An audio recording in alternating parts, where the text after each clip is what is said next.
On this week, sunspot region AR4436 erupted and NOAA's Space Weather Prediction Center confirmed in real time that the Type 2 radio sweep produced by that eruption measured a shock front moving at exactly 650 kilometers per second. That is not the speed of a breeze. That is not the speed of a jet aircraft. 650 kilometers per second is the speed at which an expanding wall of magnetized plasma carrying embedded within it the tangled, compressed magnetic field of the sun's own corona is crossing the distance between the sun and Earth right now, at this hour, as this is being read aloud, the geomagnetic storm impact. Window, according to NOAA's Space Weather Prediction Center and confirmed by the UK Met Office, opens on May 13, 2026. That is not a forecast made weeks out from uncertain models. That window is tomorrow. If you rely on this channel for science that is grounded in verified data and explained with honesty, subscribing ensures that none of this reaches you late. This work depends on the audience that values it, the people who stay through the full account of what AR4436 has done and what the instruments are showing it is still capable of doing are the people this work is built for. Every figure in this script was drawn from official scientific and governmental sources: NOAA's Space Weather Prediction Center, the UK Met Office, NASA's Solar Dynamics Observatory, the SOHO spacecraft's LASCO C3 instrument, and the Earthsky Sun News reporting on verified agency data, but official sources are not infallible. And neither is the human process of reading them. Before any decision is made, whether personal, professional, or otherwise, verify independently through the official channels. The sources are listed, the data is public, the responsibility to check belongs to all of us, but that is not even the complete picture, because what happened at 1339 UTC on May 12, 2026, was not simply a moderate solar flare producing a glancing CME. What happened was the opening act of something that space weather scientists have been watching develop with very careful language for weeks: the rotation of a sunspot region carrying a gamma-delta magnetic configuration into what forecasters specifically and deliberately call the sun strike zone. AR4436 is still rotating. It is rotating toward direct Earth alignment. And as of this morning, May 12, 2026, its neighboring active region, AR4432, has also developed a gamma-delta configuration. Both regions remain capable, in the words of NOAA's own forecasters, of producing M-class and possibly X-class eruptions in the coming days. The system is not inactive. The system is accumulating. To understand what a gamma-delta magnetic configuration means, you need to hold one image in your mind.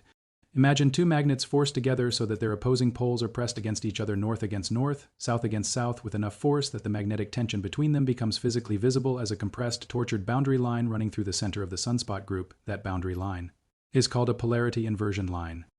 When that line exists inside a single sunspot umbra, when opposite polarities share the same dark central core, the magnetic configuration earns the designation delta. It is the most unstable, most flare-productive configuration that solar physicists classify. According to peer-reviewed statistical research published in the journal Solar Physics covering solar cycles 23, 24, and 25, 88% of all X-class solar flares ever recorded originated from regions carrying exactly this magnetic configuration. 88%, AR4436 carries it, AR4432 carries it, and both of them are facing Earth. Here is where this account becomes genuinely significant. The flare that erupted on May 12th, classified by NOAA as an M5.8 on the solar activity scale, confirmed by Earthsky's Sun News reporting to be the strongest flare from that region in recent days, with some reporting instruments registering it at M5.8, was not the product of a sunspot at full Earth-facing alignment. AR4436 was still on the northeastern limb of the sun when it fired. It was still rotating into position. What the instruments are showing right now on May 12, 2026, is that this region is swinging further into direct alignment with Earth with each hour that passes. The flare that triggered radio blackouts across the Atlantic Ocean, the flare that knocked out high-frequency communications used by transatlantic pilots, open ocean mariners, and amateur radio operators, classified by NOAA as an R2 moderate radio blackout, that flare came from a sunspot not yet fully aimed at this planet. Forecasters at NOAA's SWPS have stated explicitly, as the active region swings further into direct alignment over the coming days, any additional flares or CMEs it produces will have a much higher probability of being Earth-directed. The question is not whether AR4436 will produce more energy. The question is when and where it will be pointing when it does. The CME launched on May 10th is traveling at 650 kilometers per second. Hold that number against something human. The fastest aircraft ever flown, the Senior 71 Blackbird, reached a top speed of approximately 96 kilometers per second. The CME from AR4436 is moving at nearly 680 times that speed. If you were standing on the sun's surface at the moment of ejection, this wall of plasma would reach you before you could complete a single conscious thought. At that velocity, the roughly 150 million kilometers separating the sun from Earth becomes a transit of approximately 2.5 to 3 days. That transit is almost complete. What the instruments have been tracking across the interplanetary medium since Sunday is now approaching the edge of Earth's magnetosphere. The outer edge of that expanding plume, not the bulk of the CME, which is traveling on a path slightly behind Earth's orbital position, but the outer edge is expected to deliver what NOAA and the UK Met Office both describe as a glancing blow. The impact window, according to EarthSky's official source reporting, opens late on May 12 and extends through May 13th, with forecasters citing possible G1 minor geomagnetic storm conditions if the KP index reaches 5. A G1 storm sits at the lowest tier of NOAA's 5-level geomagnetic storm scale. That is the measured, calibrated, scientifically precise way of saying that what is arriving is not the most dangerous thing the sun has thrown at Earth this year. In January 2026, Earth experienced a solar radiation storm rated S4A, level not reached since the Halloween storms of October 2003. What is arriving on May 13th is not that. What is arriving is, in relative terms, manageable. But here is the sentence that must not be skipped past. This manageable glancing blow event is arriving from a sunspot region that is still rotating toward direct alignment. The flare that caused the R2 radio blackout across the Atlantic, that disrupted the navigational communications of pilots over open ocean water with no land-based backup within range, came from a sunspot not yet fully pointed at Earth. Scientists choose their language carefully here, and that careful language is itself the warning. NOAA's forecasters, as of the most recent updates captured on May 12, 2026, have not ruled out additional M-class solar flares. They have not ruled out a possible X-class eruption from either AR4436 or AR4432. In the coming days, the probability of an M-class flare occurring over the next 24 hours remains at 40%. The probability of an X-class flare has been assessed at 10%. These are not alarming numbers taken in isolation. Taken in combination with a sunspot region carrying a gamma-delta configuration that is actively rotating into Earth's strike zone, they are the numbers that cause space weather scientists to refresh their monitoring dashboards more frequently than usual. This is not a hypothesis. This is documented in the geological and instrumental record. The instruments are showing this in real time. Now consider the people for whom this is not an abstract monitoring exercise. Transatlantic flight BA 112 from London Heathrow to New York John F. Kennedy passes over approximately 900 kilometers of open North Atlantic water where high-frequency radio is the primary backup communication system when satellite coverage is unavailable or degraded. On May 12, 2026, at 9:39 in the morning Eastern Daylight Time, those high-frequency radio channels went dark across the Atlantic Ocean. Not gradually, not with warning, but within minutes of the M5.8 flare peak, as the radiation traveling at the speed of light ionized the upper layers of Earth's atmosphere and made the propagation of high-frequency signals impossible. That event lasted long enough to be classified by NOAA as an R2 moderate radio blackout. A blackout affecting, by NOAA's own categorization, high-frequency radio over a wide area with limited or no propagation, every aircraft over the Atlantic at that moment, every vessel navigating open ocean with no line of sight to a shore-based transmitter, every amateur radio operator running a maritime relay, all of them went silent at once. This happened from a flare that was not even fully aimed at Earth. The historical record makes this sequence of events less surprising and far more consequential. On March 13, 1989, a coronal mass ejection, the result of two separate eruptions, an X4-5 flare on March 10 and an M7-3 flare on March 12 of that year, during an active period of solar cycle 22, struck Earth's magnetosphere with a combined shock speed reaching 1,320 kilometers per second at its peak. The onset was measured at 1:27 UTC 90 seconds later, not 90 minutes, not 90 hours, but 90 seconds. After the storm's sudden commencement, the James Bay network of hydro, one of the largest power transmission systems in North America, went offline. The entire Quebec power grid collapsed. 6 million people woke that morning to no electricity, no heat, and no explanation for what had happened to their city. The blackout lasted 9 hours. A General Motors plant in Montreal lost 356 cars at approximately $18,000 each in that single morning. Production simply stopped and could not be restarted. A steel company in the province reported $5 million in losses as hot rolling mills froze mid-process. The aurora produced by that storm was visible as far south as Florida and Cuba, visible in the tropics, where aurora had never been observed in living memory. That event, classified as the largest magnetic storm of the entire space age and the worst since approximately 1930, was produced by a CME traveling at 1,320 kilometers per second. The CME currently in transit from AR4436 is moving at 650 kilometers per second. The 1989 storm drove the DST index, the measurement of the disturbance to Earth's magnetic field, to its largest recorded negative value in the modern instrumental record. What the instruments recorded during that storm was not a glancing blow. It was a direct hit from a region that was fully Earth-aligned, carrying a magnetic field compressed to a southward orientation that allowed it to couple directly and catastrophically with Earth's own magnetosphere. This is not that. But it has already happened once, and the record of it is still preserved in the data. The geological record and the instrumental record hold the evidence. The question the 1989 event forces into every subsequent monitoring session is not whether a CME can bring down a power grid. The question is whether the one currently, Approaching is the one that does. The town of St. Agathe-des-Monts sits in the Laurentians, roughly 100 kilometers north of Montreal, Quebec. Approximately 10,000 people live there. It is a town of lakeside roads, pine forests, and a grid-connected electricity supply that runs through the same hydro. A transmission infrastructure that failed for 9 hours in 1989. Those 10,000 people heat their homes with electricity. They rely on digital banking systems whose servers sit under cloud-based infrastructure that depends on GPS timing signals that geomagnetic storms can degrade. They have smartphones with mapping applications. They have medical devices in their homes. They have elderly parents who take medication at measured intervals tracked by digital reminders.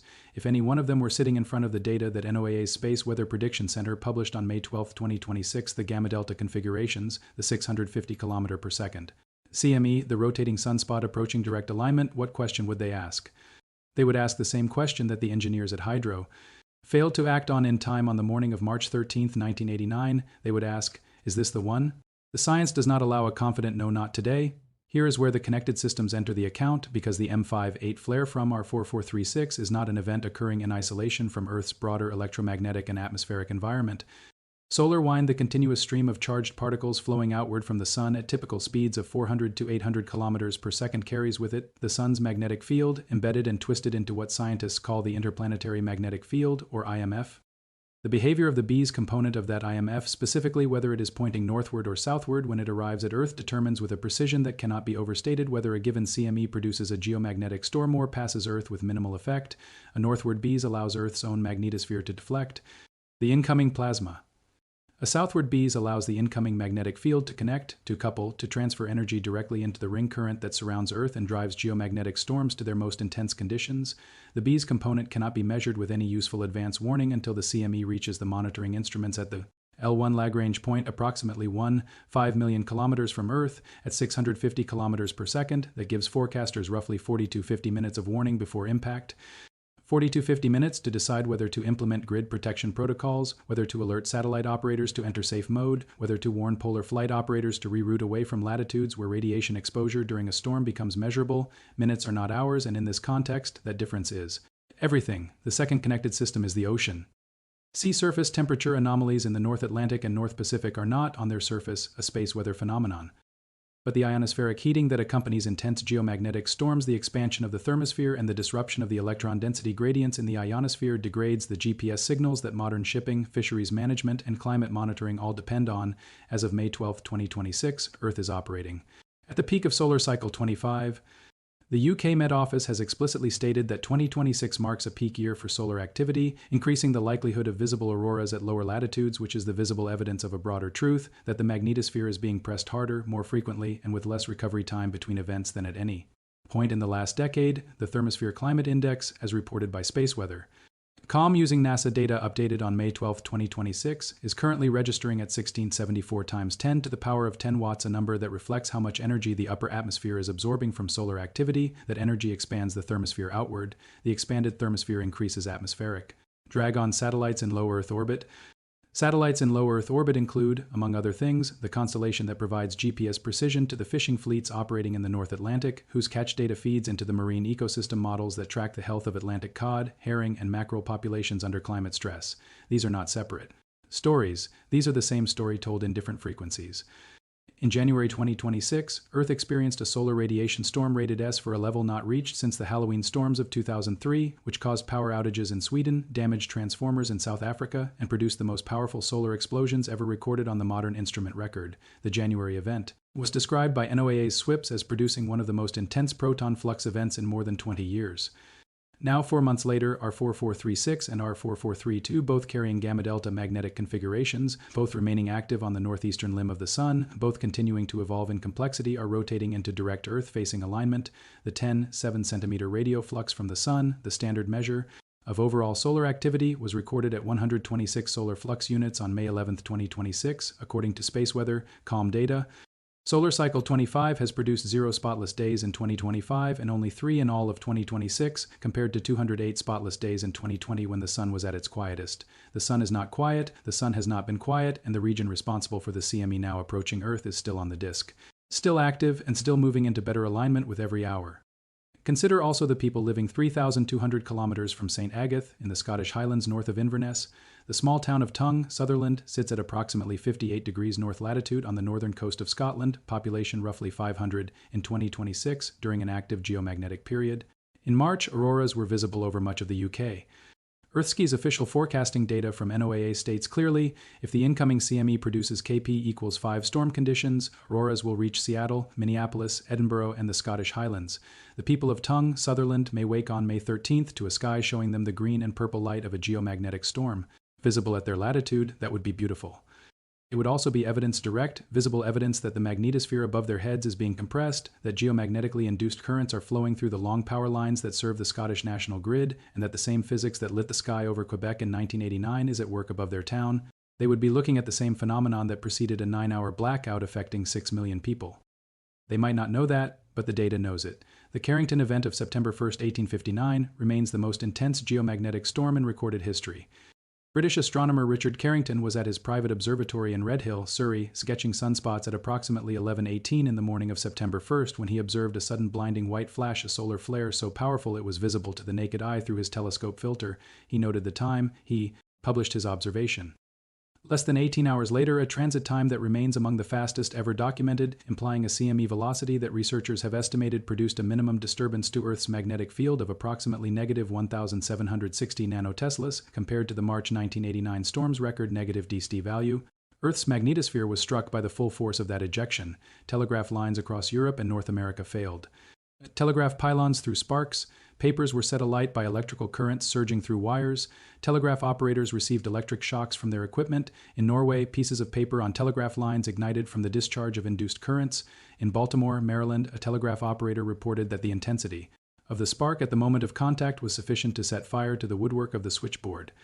Some operators discovered that they could unplug their electrical batteries entirely and still transmit messages using only the auroral current flowing through the wires, the same phenomenon rendered into practical use that would decades later be recognized as geomagnetically induced currents, or GICS. Auroras were visible as far south as the Caribbean and Mexico. People in the northeastern United States read newspapers by auroral light at midnight.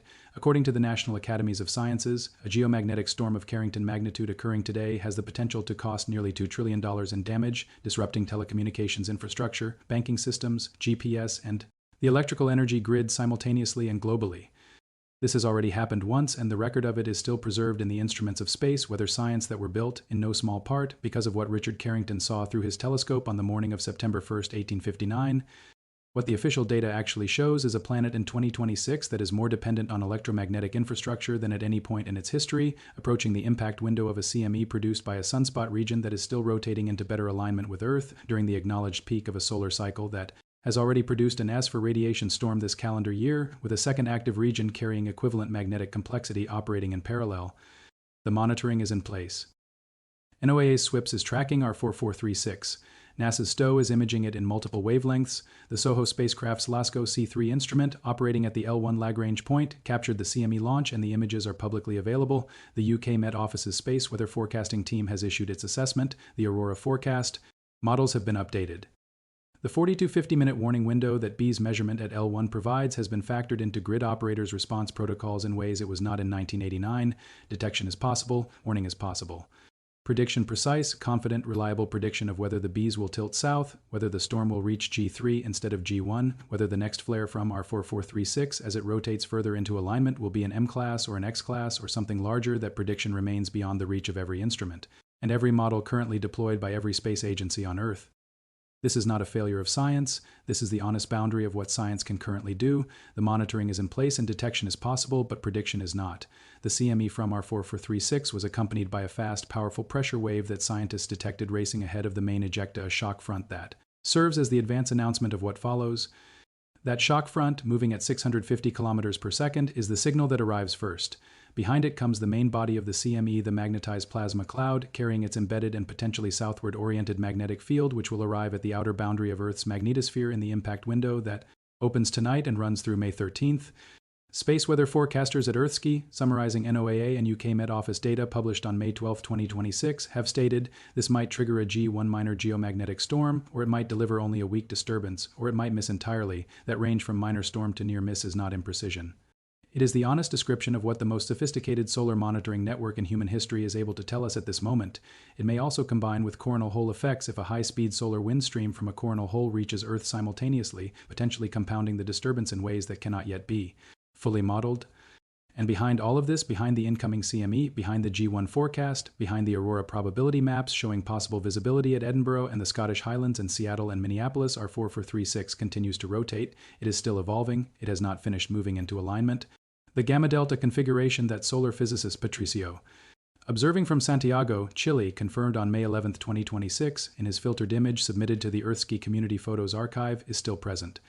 The neighboring region, AR4432, which led the flare production count on May 11th with 9 separate eruptions, including 6 C-class and 3 B-class events, retains its own complex magnetic configuration.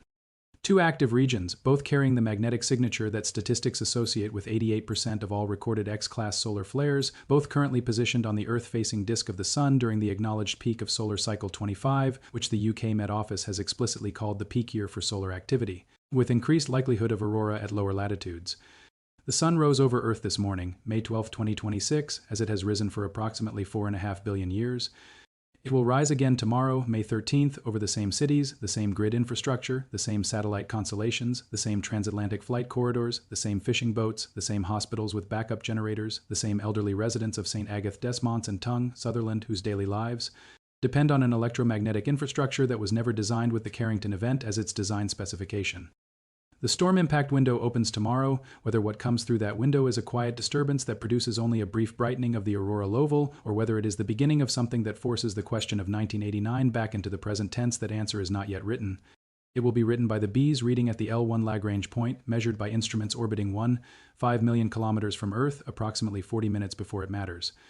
The Carrington event of 1859 struck Earth less than 18 hours after it left the Sun's surface, before a single instrument existed to detect it, before the word solar flare had been coined, before the connection between solar activity and geomagnetic disturbance had been formally established. The CME from AR4436 was detected the moment it erupted. Its speed was measured. Its trajectory was modeled. Its arrival window was published. Every person on Earth who wants to know that a wall of magnetized plasma fired at 650 kilometers per second is approaching this planet can know it today, May 12, 2026, with 48 hours of warning that Richard Carrington had no way to give the world in 1859. The question that remains the question the instruments cannot yet answer, the question that every G1 forecast and every gamma delta magnetic classification and every Type 2 radio sweep is quietly asking, is whether the warning has changed anything about what happens next, or whether it is simply the record that will be read. Afterward, when the lights go out,